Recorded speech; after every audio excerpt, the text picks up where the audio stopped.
జమ్మూ కశ్మీర్ పహల్గామ్ లో హిందూ పర్యాటకులపై జరిపిన ఉగ్రవాదుల దాడిని ఖండిస్తూ విశ్వ హిందూ పరిషత్ దేశవ్యాప్త నిరసన ర్యాలీలో భాగంగా విశ్వ హిందూ పరిషత్ కాకినాడ శాఖ ఆధ్వర్యంలో ర్యాలీని నిర్వహించినట్లు విశ్వ హిందూ పరిషత్ జిల్లా అధ్యక్షులు రాజ్మహంతి రవిశంకర్ పట్నాయక్ తెలిపారు. విశ్వ హిందూ పరిషత్ కాకినాడ జిల్లా ఆధ్వర్యంలో శాంతియుత నిరసన ర్యాలీ జరిగింది. తొలుతగా ఉగ్రదాడికి బలై అసువులు కోల్పోయిన కశ్మీర్ సందర్శకులకు అశ్రు నివాళులు అర్పించి ఆంధ్రప్రదేశ్ కు చెందిన కీర్తిశేషులు చంద్రమౌళి మరియు కీర్తిశేషులు భరత్లకు అశ్రు నివాళులు అర్పించారు. నల్ల బ్యాడ్జీలు ధరించి నిరసన తెలిపారు. ఈ సందర్భంగా విశ్వ హిందూ పరిషత్ జిల్లా అధ్యక్షులు రాజ్మహంతి రవిశంకర్ పట్నాయక్ మాట్లాడుతూ ఉగ్రవాదం నశించాలని, ఉగ్రవాదం ప్రోత్సహించే వాళ్ళకి తగురీతిన బుద్ధి చెప్పాలన్నారు. దేశ ప్రధాని తీసుకుంటున్న త్వరితగతి చర్యలను ప్రశంసించారు.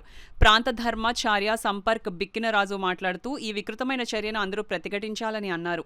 ఆర్ట్ ఆఫ్ లివింగ్ ప్రతినిధి గోపరాజు కృష్ణమోహన్ మాట్లాడుతూ తన సంస్థ ఇటువంటి హేయమైన ఉగ్రవాద చర్యలను తీవ్రంగా ఖండిస్తున్నామన్నారు. తదుపరి నిరసన ర్యాలీ కోకిలా సెంటర్ మీదుగా భానుగుడి చేరుకుంది.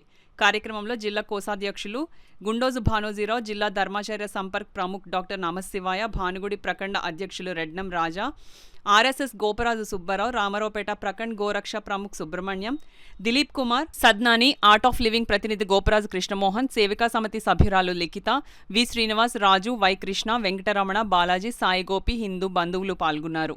మతం ఏంటో అడిగారు. మతం అడిగిన తర్వాత బట్టలు కూడా ఇప్పేశారు. బట్టలు ఇప్పేదానంటే ఇంకా ప్రతిదీ కూడా మతం ఆధారంగానే వాళ్ళు తీసుకుని మా మతం కాదు మీరు అని చెప్పేసి వెంటనే మగవాళ్ళందరినీ కూడా చంపేసి ఆడవాళ్ళని మోడీ గారితో చెప్పుకోండి అని చెప్పేసి పంపించడం చాలా దారుణమైన హేయమైన చర్య. ఈ విధంగా మరి ఈ ముష్కరులు, ఈ ఉగ్రవాదులు చేయటం అన్నది విశ్వ హిందూ పరిషత్ తీవ్రంగా ఖండిస్తుంది. మన భారత ప్రధాని గారు కూడా పాకిస్తాన్ తోటి మరి తెగతింపులు చేసుకుని అనేక విధాలుగా వారికి సహాయ నిరాకరణ అన్నది బంద్ చేశారు. అలాగే అన్ని విధాలా కూడా డిఫెన్స్ తరఫు నుంచి కూడా మనం ముందుకు అడుగేస్తూ అవసరమైతే యుద్ధాన్ని ప్రకటించడానికి సిద్ధంగా ఉండడం జరిగింది.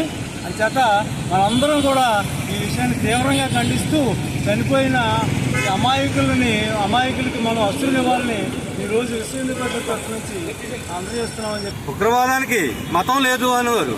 ఎందుకు లేదు? ఉగ్రవాదులు అందరూ మతం మొదలే. ముస్లింలందరూ ఉగ్రవాదులు కాకపోవచ్చు, కానీ ఉగ్రవాదులందరూ మాత్రం ముస్లింలే. ఇది వెంటనే భారత ప్రభుత్వం సైనిక చర్య తీసుకుని యువకును స్వాధీనం చేసుకుని ముష్కరులను దండించి దేశాన్ని శాంతి చేకూర్చాలని విశ్వ హిందూ పరిషత్ ఈరోజు ధర్నా చేయడం చేపట్టింది. అందులో భాగంగా దేశంలో ఎక్కడ జరిగినా హిందువుల మీద దాడులు జరుగుతున్నాయి. ఏ పక్కన చూడండి, మొన్న పశ్చిమ బెంగాల్ అయింది, అక్కడ బంగ్లాదేశ్ అయింది, ఇలా ఎక్కడ చూసినా ముర్షిదాబాద్లో అయింది. ఎక్కడ చూసినా మన హిందువుల మీద దాడి జరుగుతుంది. ఈ దాడికి కారణం ఏంటి? హిందువుల చైతన్యం రావాలి, హిందువులందరూ ఏకతాటిపైకి రావాలి.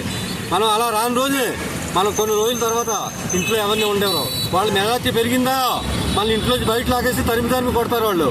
అని చేత హిందువులందరూ సంఘటనమయ్యి దేశం కోసం పోరాడండి. ప్రతి ఒక్కరు ఒక సైనికులా ముందుకు రండి. దేశాన్ని అప్పుడే మనం రక్షించగలుగుతాం. భారత్ మాతాకి.